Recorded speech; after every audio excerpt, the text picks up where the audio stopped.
Hello and welcome everyone two online study with Priyanka. যে সমস্ত স্টুডেন্টসরা 2024-এ পলিটেকনিকের মাধ্যমে প্রথম বর্ষে বা দ্বিতীয় বর্ষে ভর্তি হতে চলেছো তাদের জন্য এই ভিডিওটা। তো মোটামুটি এই পলিটেকনিকে তোমাদের ফর্ম ফিল আপ এবং choice filling, counselling date, admission date, নতুন কবে থেকে ক্লাস স্টার্ট হয়, এই সমস্ত সময়গুলো নিয়ে তোমাদের সাথে আলোচনা করব। ভিডিওর শুরুতেই বলে রাখছি, এটা কিন্তু প্রিভিয়াস ইয়ারের যে ডেটা সেটার উপরে বেস করে তৈরি। এবারেও এক্সাক্ট এটাই হবে একদম দিনক্ষণ ধরে সেটা আমি বলছি না, বাট তোমাদের একটা বেসিক আইডিয়া দেওয়ার জন্য যে কোন কোন সময়ে এই জিনিসগুলো হয়ে থাকে।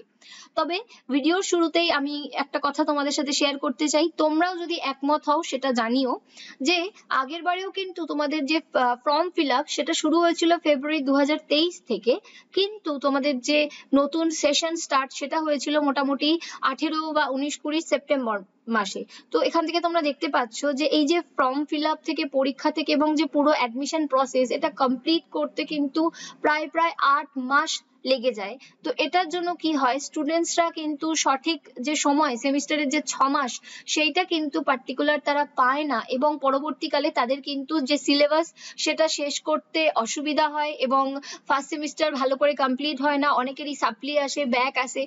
তো সেক্ষেত্রে এটা আমার মনে হয় যে কাউন্সিলের কিন্তু এই বিষয়টাতে গুরুত্ব দেওয়া উচিত যে এই যে সমস্ত প্রসেসগুলো সেটাকে যদি আরো কম ডিউরেশনের মধ্যে শেষ করে তোমাদের ক্লাসেসগুলো এবার থেকে অ্যাটলিস্ট যেন সঠিক সময়ে নেওয়া যায়, যাতে স্টুডেন্টসরা সত্যিকারের 6 মাসের সেমিস্টার যেন 6 মাসই টাইম পায় সেই বিষয়গুলোকে পড়াশোনার জন্য। তো তোমরা একমত হলে সেটা তোমরা কমেন্ট সেকশনে জানিও। তো এবার হচ্ছে তোমাদের ফর্ম ফিল আপ। 2024-এর ফেব্রুয়ারি মাস থেকে কিন্তু তোমাদের জেক্সপো এবং ভোকলেটের ফর্ম ফিল আপ হওয়ার কথা বলা হয়েছে। পেপার কাট আউট তোমাদেরকে দেখিয়েছিলাম সেটাতেও, এবং যে নোটিফিকেশন সেটাতেও। এবং যদি কোনো স্টুডেন্ট ভিডিওটা শুনছো যাদের স্কুলে কিন্তু অলরেডি চলে এসেছে কোনো পলিটেকনিক কলেজ থেকে, সেটা তোমরা জানাতে পারো। ইতিমধ্যেই দু একটা স্টুডেন্টের কমেন্ট আমি দেখেছি যে তোমাদের স্কুলে কিন্তু এসেছিল কোনো পলিটেকনিক কলেজ। তো যারা যারা ভিডিওটা দেখছো তাদের স্কুলে কোন পলিটেকনিক কলেজ এসেছিল সেটা তোমরা জানাতে পারো। তো তোমাদের যদি ফর্ম ফিল আপ মোটামুটি ফেব্রুয়ারি মাস থেকে শুরু হয়, এবং আগের বার কিন্তু ফর্ম ফিল আপের ডেট বাড়িয়ে বাড়িয়ে, মানে প্রথমে একটা ডেট তারপর আরেকটা ডেট, তো এভাবে বাড়িয়ে বাড়িয়ে কিন্তু 18ই মে পর্যন্ত লাস্ট ফর্ম ফিল আপের ডেট ছিল। এবং তোমাদের যে চয়েস ফিলিং, অর্থাৎ তোমরা কোন কলেজ এবং কোন ট্রেড নিতে চাও সেটা তোমাদের সেই যে প্রসেস সেটা হচ্ছে চয়েস ফিলিং। তো সেই যে প্রসেস সেটা কিন্তু শুরু হয়েছিল 14ই আগস্ট থেকে। তো মোটামুটি আগস্ট মাস এই এই সময়টা পুরোপুরি চলেছিল, এবং কাউন্সিলিং যে ডেট সেটাও কিন্তু আগস্টেই ছিল। অর্থাৎ তোমাদের সবার প্রথমে ফর্ম ফিল আপ করবে। এবার যেহেতু পরীক্ষা হচ্ছে না, তো তোমাদের কি কি স্টেপস থাকছে, তো সবার প্রথমে তোমরা ফর্ম ফিল আপ করবে, তারপর তোমাদেরকে চয়েস ফিলিং করতে বলা হবে। চয়েস ফিলিং কি, তুমি কোন কলেজ এবং কোন ট্রেড নিতে চাইছো। এখানে অনেকের কোয়েশ্চেন থাকে যে তুমি একসাথে কতগুলো কলেজে আবেদন করতে পারবে।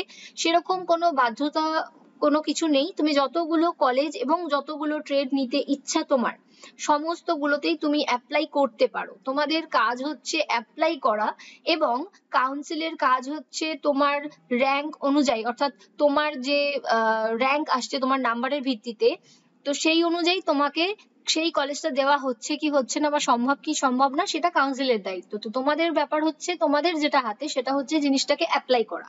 ওকে, তো চয়েস ফিলিং থাকবে, এবং তার আগে তোমাদের র্যাঙ্ক বেরোবে। তোমরা যে ফর্ম ফিল আপটা করছো সেই ফর্ম ফিল আপের ভিত্তিতে তোমাদের একটা র্যাঙ্ক বেরোবে, এবং তারপর তোমাদেরকে চয়েস ফিলিং করতে বলা হবে। এবং চয়েস ফিলিং এর 3টে স্টেজ থাকে। ফার্স্ট কাউন্সিলিং, মানে চয়েস ফিলিং এর পরে তোমাদের কাউন্সিলিং শুরু হবে। First counselling, second counselling, third counselling. তো তুমি যে যে কলেজগুলো চয়েস করলে সেটাতে তুমি যদি অ্যাডমিশন তোমাকে দেওয়া হয় সেটার জন্য থাকছে ফার্স্ট কাউন্সিলিং।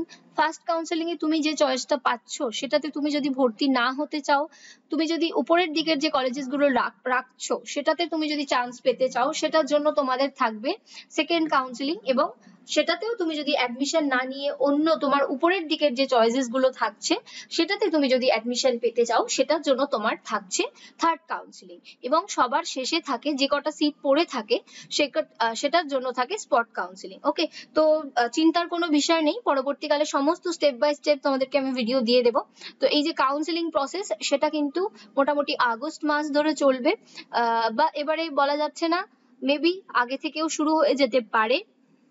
এবং তোমাদের যে অ্যাডমিশন যে ডেট, মানে অর্থাৎ নতুন যে কলেজের অ্যাডমিশন, সেটা কিন্তু বলা হয়েছিল 15ই সেপ্টেম্বরের মধ্যে কমপ্লিট করতে, অর্থাৎ সেপ্টেম্বরের মোটামুটি মাঝামাঝি সময়ের মধ্যে কিন্তু সমস্ত স্টুডেন্টসদের অ্যাডমিশন কমপ্লিট করতে বলা হয়, এবং সেপ্টেম্বরের 18-20 এরকম সময় করে কিন্তু আগের বারে তোমাদের ক্লাসেস স্টার্ট হয়েছিল। তবে আশা করছি এবারে যেন এরকম না হয়, অ্যাটলিস্ট কিছুটা অন্তত 1 মাস আগে থেকেও যেন তোমাদের সেশন স্টার্ট করা যায়, তাতে কিন্তু তোমাদেরই সুবিধা হবে। তা না হলে কিন্তু লাস্টের দিকে তোমাদের সময় থাকে না, একেবারেই কম সময়ের মধ্যে তাড়াহুড়ো করে রীতিমতো সিলেবাস কমপ্লিট না করেই কিন্তু ছাত্রছাত্রীদেরকে পরীক্ষা দিতে হয়।